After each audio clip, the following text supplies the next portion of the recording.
Muy buenas noches, un viernes más con todos ustedes, el programa en primera persona. En Asturias existen determinados personajes que conocemos y que a través de esta entrevista coloquio intentaremos acercarles un poquito más. Uno de ellos, en el caso que nos ocupa, político. Y cualquier persona que haya vivido en Asturias es muy difícil que al nombrar su nombre no le venga a la memoria.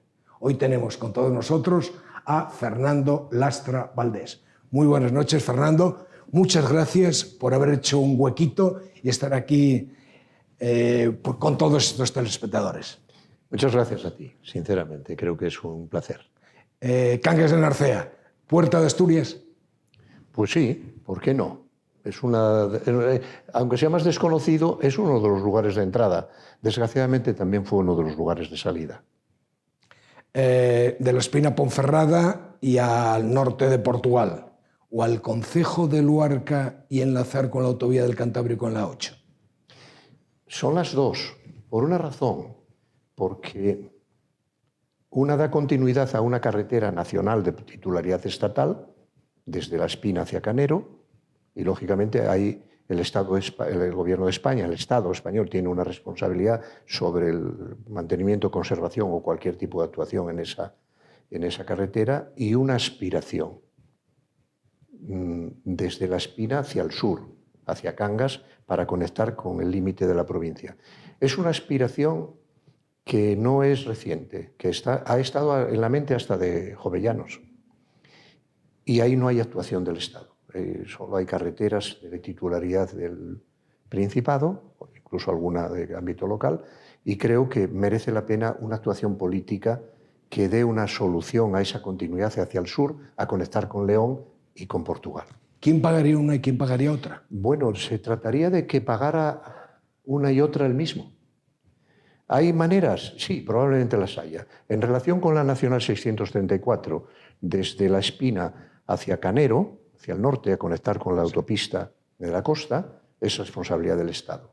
¿Cómo podríamos hacer que el Estado también se responsabilizara del tramo donde no tiene ninguna titularidad en las carreteras? Pues a través de una permuta, de un convenio. Le voy a hacer un planteamiento. La Nacional 632, que va por la costa, va paralela a la autovía. Totalmente. Y ha quedado como una carretera de servicio municipal. Conecta núcleos de población municipales, la antigua carretera, llena de curvas. ¿Por qué no hacemos una permuta? Que el Principado se haga cargo de esa carretera que da servicio estrictamente provincial o municipal. Perfecto. A cambio, su mantenimiento y conservación, a cambio de la ejecución por parte del Estado de la otra. Puede ser una, hay más fórmulas, pero esta de la permuta está contemplada, sin ser tan explícito, en ese documento que se aprobó hace muy poco, el día 10 concretamente, que se llama la Alianza por las Infraestructuras.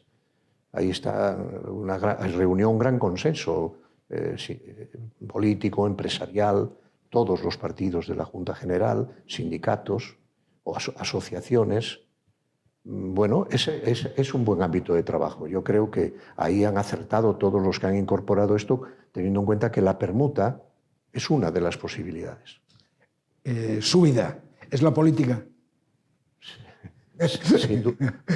Bueno, cuesta trabajo que uno lo diga en voz alta, sí, pero creo que lo ha definido perfectamente. No tengo ninguna duda. Es la política, ha sido la política. Mi vida ha sido íntegramente la política y creo que la he vivido con intensidad. Nace en Cangas de Narcea, mes de mayo, bonito mayo. Sí, todos los de mayo ¿no? Tenemos algo especial, ¿verdad? Tenemos algo especial. Cuénteme su infancia. ¿Y hasta cuándo usted permanece en Cangas? Padres, hermanos, bueno, la verdad es que... entorno familiar. Decía Rilke, y creo que decía bien, que la patria es la infancia. Yo he tenido una infancia feliz, como casi todos los niños que vivíamos como niños, la infancia que me tocó vivir, donde había pocas cosas y donde todos disfrutábamos con el ingenio que utilizábamos. Los grandes juguetes de la infancia de nuestra generación, y en un lugar como Cangas de Narcea, eran el río, eran los montes, eran los árboles, eran Eso fue la... Yo he tenido una infancia que creo de la cual me parece que puede considerar una infancia feliz. Y permanecí en Cangas hasta que vine a la universidad. Luego volví una temporada también con la recuperación de las instituciones democráticas y volví a la política. Sí. Cangas, de Narcea o de Tineo. Conozco la zona. No soy yo de los que viva intensamente esa polémica, pero recuerdo que llegué a escribirlo porque hubo una vez una cierta duda acerca de Cangas de Narcea o Cangas del Narcea. El artículo contracto tenía su importancia porque de una manera se vinculaba al río, lo relacionaba directo del río Narcea con el apócope de... Pero hubo hasta un error en la publicación cuando se pidió por parte de las autoridades de Cangas en el 1924, cuando se pidió el cambio de denominación, se argumentó que era porque había problemas con el correo, que había confusiones, que las cartas de Cangas iban a Tineo. Y aceptó el gobierno y se publicó con Cangas D. Y se hizo una corrección. Se hizo una corrección en la Gaceta de Madrid, a la sazón el boletín oficial, y terminó corrigiéndose y es Cangas del Narcea. ¿Dónde pasó su juventud? Pues mi juventud la pasé, en buena parte de ella, en Oviedo. Teniendo en cuenta que la juventud, uno venía a la universidad a los 17 años. Sí, pues la pasé en Oviedo. Y aunque mi vinculación con Cangas en ese momento es muy intensa, por las relaciones, los amigos, el ámbito de relaciones y tal, pero es Oviedo. Y puedo decir que es Oviedo porque la vida universitaria en aquel momento se vivía, solo íbamos en Navidad, volvíamos a Cangas en Navidad y en Semana Santa, y en las vacaciones del verano. No íbamos un fin de semana. Universidad, Oviedo, ¿qué le impuso a hacer en filosofía, ciencias de la educación y de la pedagogía? Bueno, yo tenía otra vocación, si soy sincero. Mi vocación era ser médico. Pero no fue un buen año el que yo vengo a la universidad porque es el año que muere Franco y mi militancia política me lleva a tener algún problema que yo tengo que eludir como puedo y bueno, pues hago lo posible porque realmente aquello no me... Y bueno, voy librando, bien, pero mi vida académica se resiente muchísimo. Y termino matriculándome en la Facultad de Nueva Creación, en donde había la posibilidad de hacer psicología. En la idea de esa, bueno, alguna relación tiene con el... aunque uno pase de curar un cuerpo a curar un alma, ¿no? Claro. Pero bueno, y la filosofía me atrapa. En realidad me atrapó Gustavo Bueno. Que quedé fascinado. Como supongo que más gente, pero alguien como yo que tenía un conocimiento de la filosofía solo del bachiller y de aquellos libros de frutos de la escolástica que se utilizaban en el bachiller, que no eran una... Y de repente me descubro un mundo de razonamiento, de capacidad, de potencia de pensamiento materialista, pero dialéctico. Aquello fue realmente espectacular. A una persona con mi predisposición a que me seduzcan argumentalmente, me sedujo y me fascinó. Entonces ya no tuve ninguna duda. Y creo que lo que me dio no es que me diera el conocimiento, ese tienes que adquirirlo. Me dio un método, me dio una manera de pensar, una manera de aproximarse a un problema. Me ha venido bien toda la vida. De algún modo ejerció la profesión. Ideólogo del socialismo desde el FSA. Bueno, eso sí que es una categoría. Bueno, ideólogo, dicho, es que aquí siempre hay un debate permanente. Un día lo manifestó Ortega en su relación con Ramiro de Maeztu, cuando en una de las crisis políticas de las organizaciones políticas de la época, y hablo de Maeztu en su época filosocialista, no la que tuvo posteriormente, y le dijo, don José, lo importante son las personas. las personas. Ahora lo que importa son quiénes son los que van a dirigir la organización. Y dijo, no. Personas, ideas. Esto era lo que pensaba Ortega. Y Maeztu le dice, no, lo importante son las ideas. Ortega le dice, ya, Ramiro, las ideas no andan solas por la calle. Las ideas, hay que poner personas adecuadas que sostengan las ideas. Bueno, pues he vivido siempre en esa especie de dicotomía, personas e ideas. Y una no es nada sin las otras. Evidentemente. Comunista en sus inicios. Sí, ¿Qué hizo que se afiliara al PSOE? ¿Fue por convicción? Bueno, es que sí, en cierta medida, por un sentido de la militancia y de la disciplina. Porque ya habíamos dejado el PC, no solo yo, sino yo voy al PSOE en el año 82. Sí, para presentarnos a las elecciones del 83. Efectivamente. Porque me proponen ir a las elecciones y yo digo que, bueno, pero que hay que estar afiliados porque necesitamos una organización. Hay que vincularse y porque necesitamos disciplinar a un conjunto de personas que nos vinculábamos a un proyecto y teníamos que estar relacionados con una organización política. El sentido de la organización no lo adquiero también en el PSOE, porque uno ya entiende que esto había pasado antes. Yo voy al PC como va tanta gente en la universidad, y porque era una organización poderosa, que era capaz de articular respuesta política en muchos ámbitos, de tenerla bien estructurada, de desvincular a unas personas de otras para, en caso de una detención, que no pudiera vincular o pudieras tirar del hilo y detener a más gente. Nos ha pasado tantas veces. Y es aquel momento entre que es ilegal a dejar de serlo. Vivo la legalización del PC casi simultáneamente, aquel Sábado Santo, y bueno, pues después empieza ya una situación de normalidad política hasta que después del golpe del 23F, mucha más gente decidimos que efectivamente que había que pensar que la solución política para la izquierda en este país era una solución socialdemócrata, un partido democrático que representara a una izquierda europea, que nos fijáramos en ese tipo en ese modelo de organización y en ese conjunto de ideas. ¿Su visión del socialismo actual? Es esa. ¿Y qué significa ser socialista? Pues primero, tienes que partir de tener un acentuado sentido de la justicia social, que no es ninguna quimera, de que realmente la igualdad importa, pero no la igualdad en el sentido de ese igualitarismo malentendido. La igualdad es un término que se maneja desde la filosofía clásica. Hay una igualdad aritmética y una igualdad geométrica, para decirlo en palabras de Aristóteles, pero la idea del igualitarismo grosero ha sido descartada incluso por Marx. En la crítica del programa de Gotha, cuando dice todos los hombres son iguales, dice no, craso error. Unos son altos, otros son bajos, unos son más inteligentes, otros menos, unos rubios, otros morenos.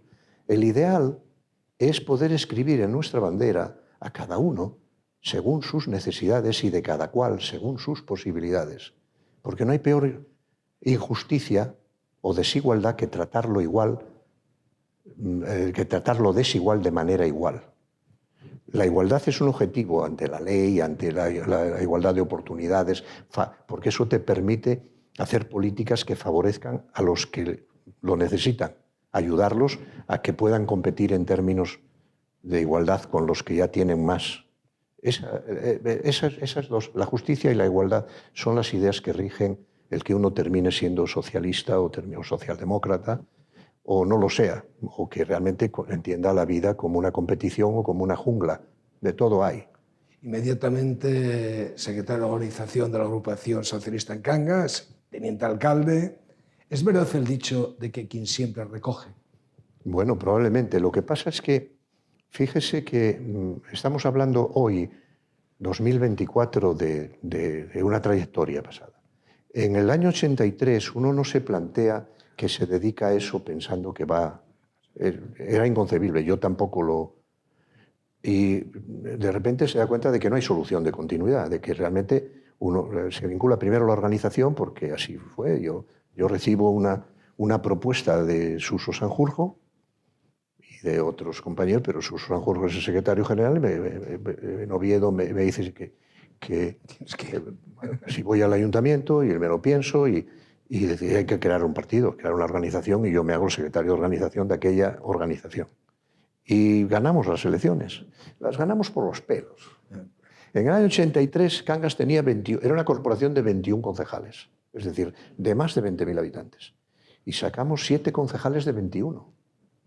Había que sudar. Y ahí nos vamos curtiendo, aprendiendo. De ahí FSA. ¿Qué significa para usted esas siglas? Estas siglas. Pues tiene que ver con mi vida y es todo. Yo a la FSA creo que le debo todo. Es decir, cualquier cosa que le haya dado, entiendo que mi compromiso fue responder a la confianza que me dieron. Intenté hacerlo e intenté ser un digno representante allí donde estuve, pero tengo la convicción, la certeza, la seguridad de que yo he sido un representante de la Federación Socialista Asturiana. Y no crea que es decir que esto se refiere a algo coyuntural, de algo que hoy podemos mencionar, que tiene una sede física. No, eso es la historia de Asturias. Eso es parte de la historia de Asturias y parte de la historia de España, con sus claroscuros, con sus momentos de grandeza y con sus momentos de miseria. Pero ahí está representada la lucha de los trabajadores, el intento y la perseverancia por mejorar la condición de los asturianos. Asturias y la FSA están íntimamente relacionadas y la idea de hacer mejor la vida de la gente también. El SOMA, un sindicato que controlaba la FSA. ¿Cómo se veía aquello? Sí, puede ser, porque la vida política de las organizaciones, el control se ejerce a través de mecanismos democráticos, en el sentido de que la mayoría puede a la minoría y, lógicamente, representaban a la mayoría. Y ha tenido aspectos, lo digo con absoluta franqueza, ha tenido momentos de mucha grandeza, porque ha mantenido cohesionada una organización política con tendencias al conflicto interno. El PSOE, y la FSA no es ajena a la vida del PSOE, es una organización que vive con un conflicto interno constante y permanente, que se resuelve democráticamente y otras veces se resuelve como se puede. O se ha resuelto como se puede, me refiero a la historia. Entendido. Pero el SOMA en ese momento era un factor de cohesión. Cohesionó. El SOMA, porque ha tenido un final con su secretario general en un episodio lamentable, y es difícil hacer abstracción de una cosa así, pero si uno mira la organización más allá de las personas porque ha habido personas al frente de esa organización, ha estado lo mejor del socialismo asturiano también. Y uno lo mira y dice, pudo haber pasado por ser el último trade unions, la última organización sindical que convivió política, sindical y socialmente, que organizó la vida de territorios y que condicionó la vida política de una región. Eso, quitando aquella dimensión que tuvieron los sindicatos británicos más que los alemanes, la última referencia pudo haber sido lo que representó el SOMA. De manera que, haciendo abstracción de muchas cosas, y que la hago, mi opinión sobre el SOMA es realmente de algo grande. Diputado regional, ¿cómo y quién se lo propone? Pues me lo propone la dirección del partido. En aquel momento el secretario general era Suso Sanjurjo. Y hubo un intento de que fuera la legislatura anterior y porque me lo propone mi secretario general en la agrupación de Cangas, Suso Arce, una persona entrañable. Y yo en aquel momento prefiero ver qué hacemos en el ayuntamiento, porque éramos todos muy jóvenes y había que ver qué. Y a la vez siguiente pues ya me pareció, bueno, ser parlamentario en aquel momento, en donde había desaparecido la Diputación y se creaba un organismo autonómico nuevo con una asamblea, con pocas competencias, con un estatuto. Era un parlamento embrionario, pero empezó a tener la hechura de la vida parlamentaria. Se debatía, se discutía y formalmente era un parlamento en toda regla y con muy buenos parlamentarios. Consejero de Infraestructuras, ¿de qué adolece Asturias hoy? Bueno, los temas pendientes ya hemos solucionado cuestiones relativas a la vertebración transversal y horizontal, la comunicación con la meseta y la transcantábrica, vía autovía. ¿Qué tenemos? Un gravísimo problema ferroviario. No digo la larga distancia, que está bien enfocada con una solución verdaderamente extraordinaria, que es la variante de Pajares, pero queda la penetración en las ciudades, la penetración ferroviaria, que tiene un impacto urbanístico evidente y que necesita un modelo de ciudad y un proyecto de ciudad, y el que no lo tenga, que lo vaya teniendo, porque convendría que lo tuvieran. Es imposible tener futuro sin visión de ciudad, sin programa. Lo sé, porque usted profesionalmente lo sabe. Lo sabemos. Y para no profundizar más, ya se nos va la vista claramente a donde no lo hay. Entonces hay un problema con las cercanías y con el ferrocarril de vía estrecha que necesita una discusión. Luego hay algunos problemas en relación a la vertebración interna, a la red de carreteras, que en este caso es del Principado. Hemos hablado de la comunicación con el suroccidente, pero tenemos también el Valle de Paredes o la zona Boal-Navia, que están lógicamente en la dimensión de articular una solución y a la salida por el Pontón o en el oriente, y una alternativa quizás un poco más contemporánea al paso de la Nacional 632 por parte del oriente, de Nava a Oviedo. Luego la zona central de Asturias, si se resuelven algunas de las cuestiones a la carrera, al tema de la comunicación de Llanera y la prolongación hacia el corredor del Nalón, con una actuación que necesita también para evitar fundamentalmente unas zonas de accidentes, porque son vías en donde la circulación es muy rápida y hay problemas que necesitan probablemente vías más seguras. Pero son de articulación de otro orden.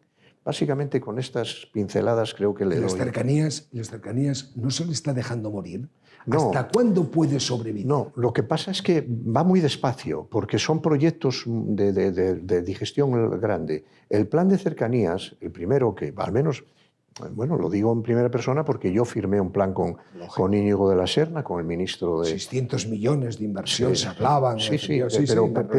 Pero al que le dedicamos mucho tiempo y que los técnicos de la Administración del Principado y los técnicos de la Administración del Estado discutieron mucho tiempo, encontrándole cuáles eran los nudos a deshacer,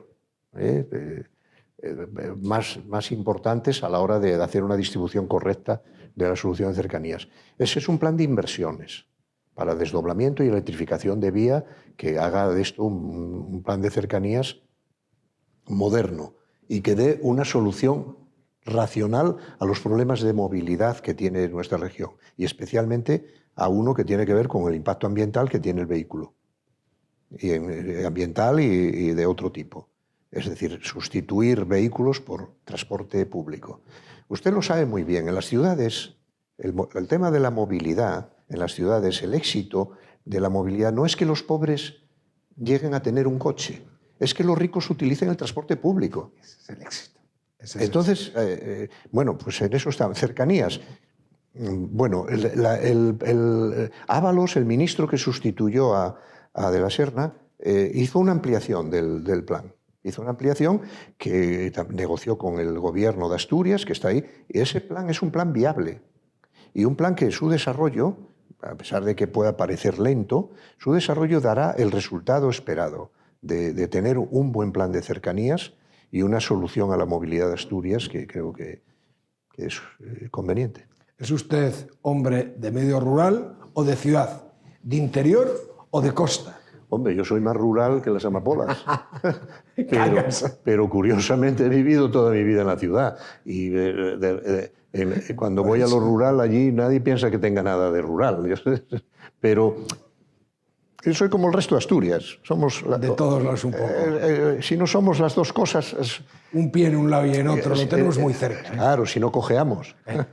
Despoblación rural, drama territorial de Asturias y uno de los retos más difíciles de solventar. Bueno, sí. ¿Cómo se puede atajar? Bueno, cherché la fem. El tema es que despoblación y demografía, aparentemente dos conceptos unidos, son diferentes. Una cosa es la despoblación y otra cosa es la natalidad, pero luego se relacionan. Pero hay partes del territorio, en Asturias, fuera de Asturias, que han ido sufriendo un problema de despoblamiento, de acercamiento hacia las ciudades desde los años 60, 70.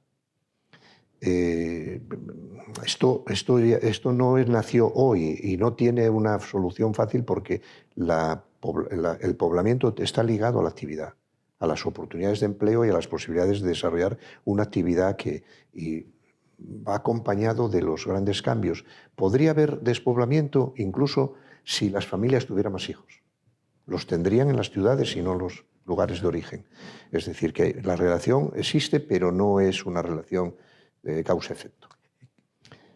Complicado. Por eso digo cherché la fem. Hoy hay uno piensa que si le da uno una oportunidad a las mujeres para mantener empleo y actividad, incluso para mantener renta sin empleo, pagarles por el trabajo socialmente útil que realizan, fijaríamos población. ¿Qué impacto tiene el medio ambiente en la economía? ¿Y qué impacto tiene la economía en el medio ambiente? Tiene que tenerlo. Se lo he vuelto por pasiva. Tiene que tenerlo. Quizás la gran variable despreciada durante mucho tiempo, durante el tiempo del desarrollo industrial potente, fue la variable ambiental.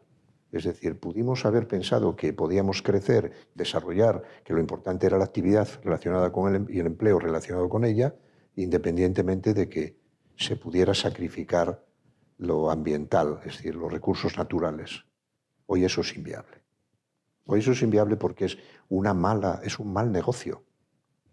Y sobre todo porque debido a los impactos que sean, pero yo no puedo pensar que se cuestione que efectivamente existe algo llamado cambio climático, que se está produciendo una alteración y que lógicamente tiene unos efectos sobre el aumento de la temperatura media y que eso tiene consecuencias y que las tiene muy serias en partes del mundo que no están muy lejanas y que eso va a tener una repercusión muy seria en donde estamos, porque en algunos lugares del mundo la falta de la temperatura, los aumentos de la temperatura, el clima, producirá sequía, producirá agotamiento de la tierra, producirá hambre y de ahí vendrá la violencia. E intentaremos poner un muro y no hay muro lo suficientemente alto que no lo salte el hambre. Y fuerte. Y entonces habrá que darle una respuesta a ese tema porque vendrán porque necesitan, porque intentarán sobrevivir.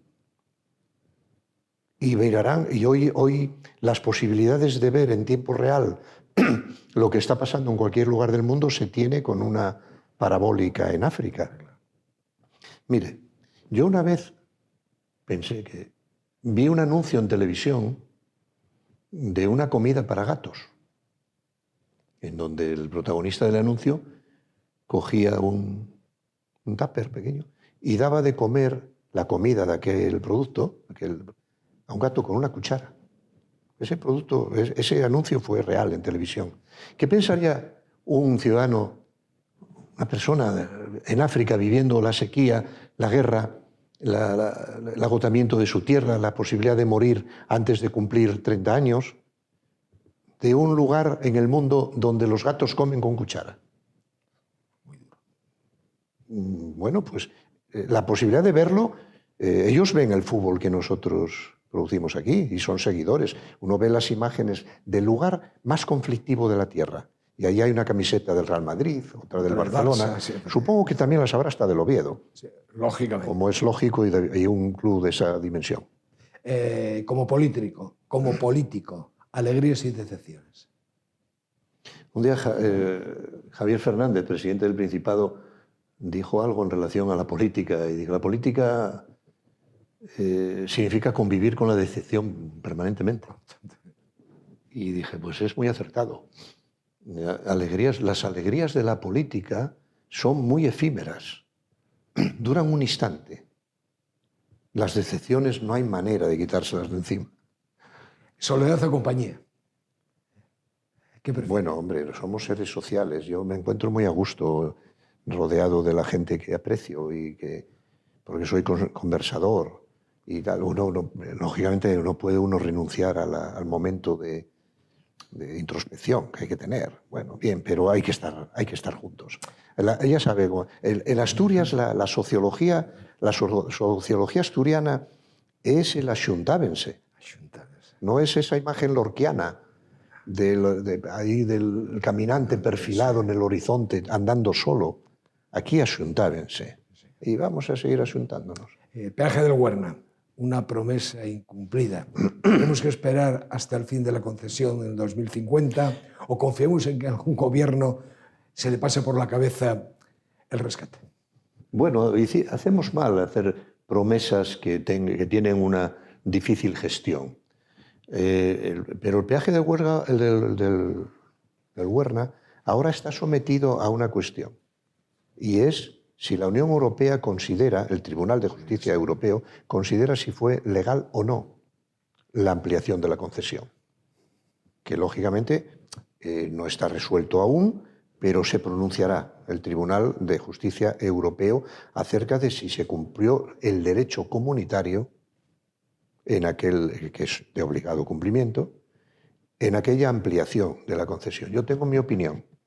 Yo creo que no se cumplió y que probablemente, y que puede, en este caso, si tuviera razón, que decretaría que no fue legal.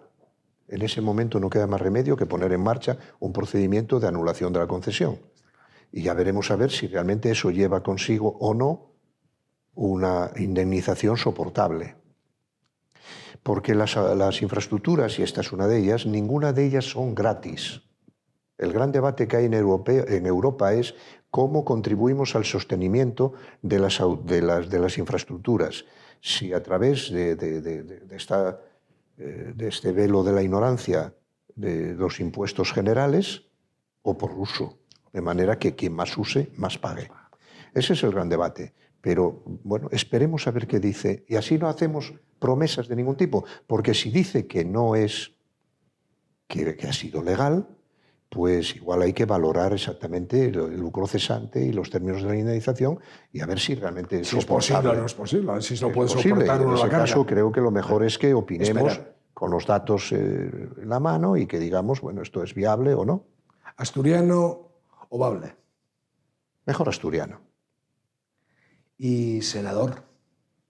Bueno, una etapa de la que recuerdo con muchísimo agrado y con mucho afecto, porque además he tenido una cierta suerte en este sentido, suerte desde mi punto de vista, porque he tenido mucha actividad. Bueno, circunstancias de la composición de mi grupo parlamentario en el Senado me permitió ser ponente de 6 leyes.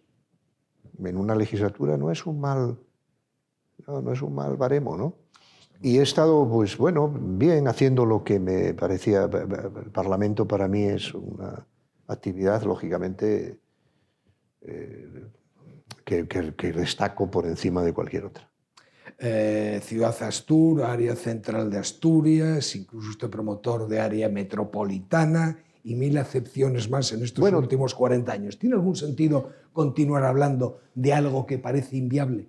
Bueno, vamos a ver, es que termina siendo inviable el lenguaje que utilizamos para hablar de una cosa y ponerle nombre a los días de la semana.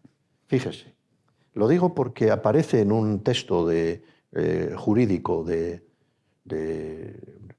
Sosa Wagner, como jurista, en donde considera que todo lo que tiene que ver con el fenómeno supramunicipal, la creación de corporaciones locales de rango supramunicipal, son derecho antiguo. Que la solución no se trata de crear estructuras nuevas de carácter municipal, que es lo que la ley de bases dice que es un área metropolitana. Por lo tanto, yo no crearía un área metropolitana, y lo dije. No, vamos a hablar del fenómeno metropolitano como un fenómeno de colaboración, de cooperación voluntaria alrededor de algo práctico, algo que sea una economía de escala, que le venga bien a todos los que forman parte de ese, y conformar seguramente con un ámbito de gobernanza sencillo, a la manera de los consejos sectoriales, horizontal, donde nadie pueda más que nadie. Recuerde cómo se conformó la Unión Europea. Países grandes, países pequeños, y luego fueron repartiendo el poder, pero básicamente han creado una estructura donde todos hacen algo en función de lo que aportan, no de lo que son. Y usted me lo dijo una vez, con una opinión rigurosa desde el punto de vista técnico, que habría que fijarse en algo útil, en algo práctico que establezca una relación, la movilidad. Hagamos un plan de movilidad para el conjunto de la zona central de Asturias. Vital. Y alrededor de la movilidad podemos ir articulando políticas de cooperación. El futuro se llama cooperación y colaboración. Y cuando uno se presente con una estructura de carácter, con una gobernanza, la que quiera, la más sencilla posible, que aúne la capacidad de que esas administraciones que forman parte de ese territorio cooperen entre ellas y alcancen una densidad de alrededor de 500.000 habitantes, estaremos en lo que Europa dice que es un ámbito metropolitano. Y la diferencia de ir a que te subvencionen políticas, de que recibas ayudas, de que favorezca la cooperación es el futuro. La diferencia es tremenda de ir por tu cuenta diciendo somos 100.000 a decir somos 1.000.000. Le voy a ir Seríamos esa área sería la sexta o la séptima ciudad. La séptima, sí, efectivamente. La séptima ciudad de España. Sí, estamos hablando de 750.000 habitantes. 800. Ventajas habría, ¿verdad? Sí, está clarísimo. Le voy a ir nombrando determinados organismos de los cuales ha sido usted presidente parte integral. Presidente de algunos. Sí. Zalia, una opción de futuro. Es como zona logística, teniendo en cuenta esta dimensión que estamos hablando de la cooperación y del gran proyecto de la red transeuropea de ferroviaria, la Zalia es un lugar de la ubicación porque tiene la posibilidad de aunar lo que llaman sinergias de dos grandes infraestructuras vitales para nuestra región, los dos puertos de interés general del Estado. Gijón al norte. Imprescindible acabar con ello porque es la definición de la penetración ferroviaria de la larga distancia y de las cercanías en una definición de Gijón como estación términi y porque además ordena urbanísticamente la ciudad y luego prolonga el metrotren hasta Cabueñes.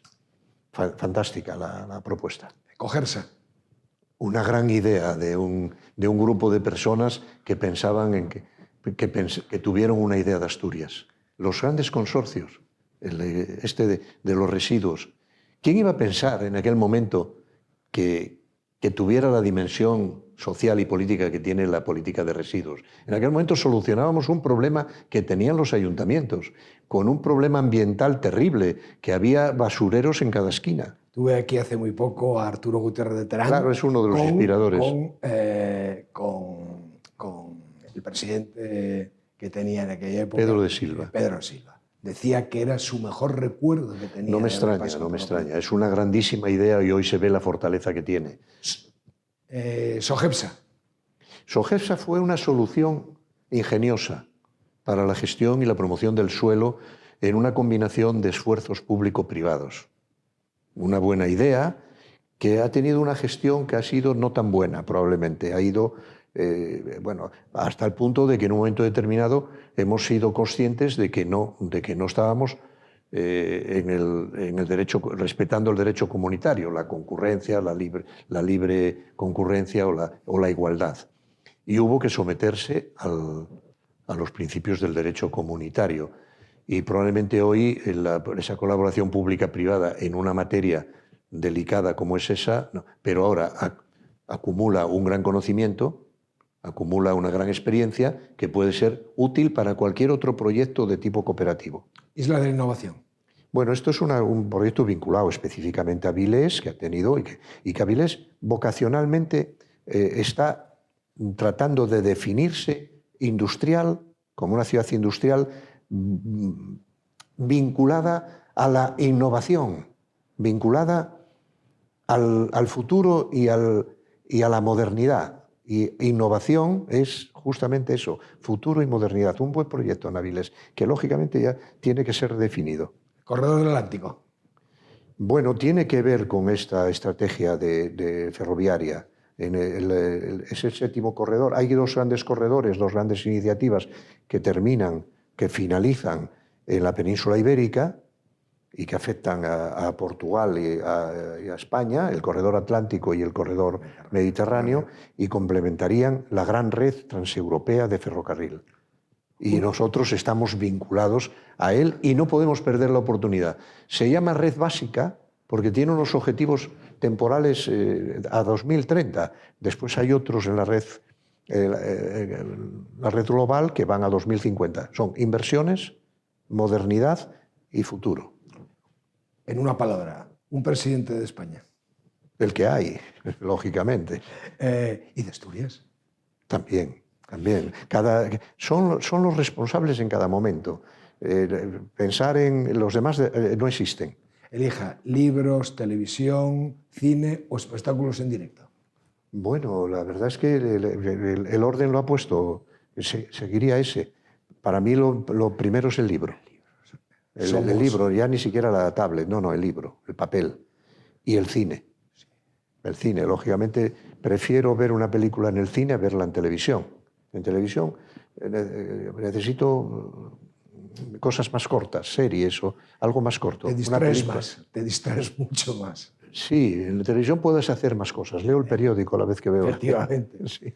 Ha sido concejal, teniente alcalde, diputado regional, senador. ¿Con qué se queda y por qué? El Parlamento, por encima de todo. El Parlamento es la esencia de la democracia. Ahí se establecen las relaciones. Ahí uno tiene que esforzarse en el discurso. El Parlamento debe exigir siempre ingenio y intentar la persuasión. La persuasión forma parte del debate. Es verdad que ocurre hay un tópico que dice, he escuchado tu discurso y me ha hecho cambiar de opinión, pero no de voto. Eso es terrible. Eso ocurre en la vida parlamentaria. Pero llegar ahí ya es un mérito. Y afortunados aquellos parlamentarios que consiguen al menos haber convencido a alguien. ¿Qué significa para usted el amor?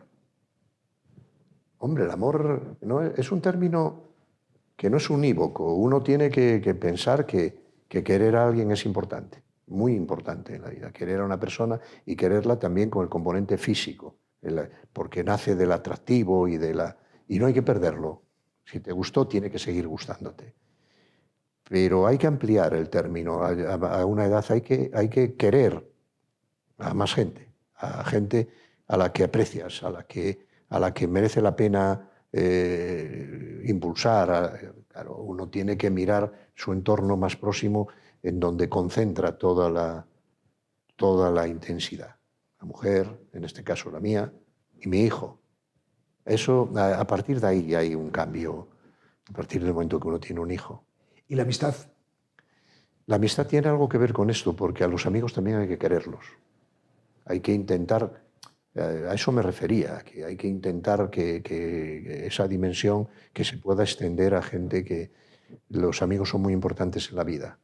¿Cuál es la mejor lección que alguien le ha dado? Bueno, se me viene siempre a la cabeza mi padre. Mi padre siempre me dijo una cosa, dijo, procura ser honrado. Hay que ser honrado en la vida. Quizás esa sea la mejor lección que uno puede tener en la vida. Sé una persona decente. Intenta ir por la vida de manera que cuando dejes de hacer una cosa nadie te reproche nada. ¿Vale? Pero mira, tengo una lección muy buena en la vida política. En la vida política me ha pasado una vez una cosa en donde me dio la lección un compañero. Cuando perdimos unas elecciones y renunciamos a presentar candidatura porque nuestros oponentes tenían, a pesar de que no se llevaban bien en la época de Foro PP, tenían mayoría absoluta y aquello era un gesto inane, intentar disputar la presidencia. Y nos costaba explicarlo a los afiliados del partido. Yo fui a un funeral en aquel momento y conviviendo allí con unos compañeros en la puerta de la iglesia, me lo reprochó un compañero. Me dijo, ¿por qué no nos presentamos a la investidura? Y yo lo expliqué. Dije, no, mira, esto. Y se quedó pensando. Y me dijo, tienes razón. Los praos, cuando cambian de amo, arregla el mato. Y aquí consideraban que teníamos que arreglar el mato. Hay un momento en la vida donde uno tiene que tomarse una distancia y decir, bien, hemos perdido. ¿Qué ha pasado? ¿Qué hay que arreglar? Efectivamente. Bueno, esa también fue una buena lección, pero lógicamente la lección de mi padre es insuperable. ¿Monarquía o república? Bueno, conceptualmente yo soy republicano, lógicamente, ¿no? Conceptualmente. No tengo ninguna duda de que en términos conceptuales la potencia de un procedimiento democrático electivo supera a la herencia del poder por razones de sangre, ¿no? Lo que pasa es que estoy bastante a gusto con este rey. Bastante. Además he visto una evolución hacia el equilibrio, hacia convivir en una sociedad muy polarizada como es la española, bastante aceptable. De hecho, creo que lo valoro como merece, ¿no? Un lugar. Un lugar. No puedo dejar de ir a mirar el río Narcea desde el mirador de la plaza de la iglesia. Tengo una tendencia, en Cangas de Narcea, tengo una tendencia a pasarme allí cada vez que voy, si puedo, 10 minutos como poco. Es mi río, es mi lugar, es mi infancia, es mi patria. Un libro. Uy, un libro. Uno, solo uno. Bueno, voy a recomendar un libro. Voy a recomendar dos libros de la literatura española contemporánea. El jinete polaco, de Muñoz Molina, merece la pena Muñoz Molina, y un libro divertido, de Eduardo Mendoza, La ciudad de los prodigios. Bueno, así, a bote pronto. Le podía recomendar el que estoy leyendo, pero es una novela negra que puede que no sepa ni el título. ¿Y quién ha dejado huella en su vida? Bueno, la gente con la que conviví. He convivido con mucha gente, he visto cómo han evolucionado. Algunos han permanecido con una dignidad pero ha dejado huella en mi vida muchos de los compañeros que yo tuve en el partido. Cuando formamos parte de la organización política de la que yo formo parte, mucha de la gente con la que convivía, que empecé a convivir, viene de situaciones muy duras. Algunos vienen del exilio, otros vienen de la cárcel, otros vienen de la clandestinidad, de haber sufrido muchísimo, y tengo que reconocer que nunca me dieron un mal consejo. Nunca. Siempre me hablaron en términos de tolerancia y de respeto. Y eso es lo que creo que hay que transmitirle a gente que está ahora, que entra en la confrontación política, que atiendan a la tolerancia y al respeto al oponente, al que no piensa como tú. El problema es que no somos capaces de creer que lo contrario a lo que yo pienso también existe. Pero para eso hay que escuchar. Bueno, pues ese es el consejo que yo doy y ese es el recuerdo que yo tengo de lo que a mí me dijeron. Y ya para terminar, ¿qué le gustaría hacer que no haya hecho?